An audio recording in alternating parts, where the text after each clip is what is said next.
கடவுள் என்னும் முதலாளி கண்டெடுத்த தொழிலாளி விவசாயி விவசாயி. கடவுள் என்னும் முதலாளி கண்டெடுத்த தொழிலாளி விவசாயி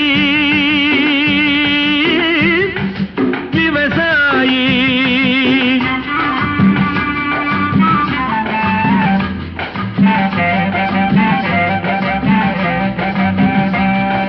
முன்னேற்ற பாதையிலே மனச வைத்து முழு மூச்சாய் அதற்காக தினம் உழைத்து மண்ணிலே முத்தெடுத்து பிறர் வாழ மண்ணிலே முத்தெடுத்து பிறர் வாழ வழங்கும் குணமுடையோன் விவசாயி விவசாயி.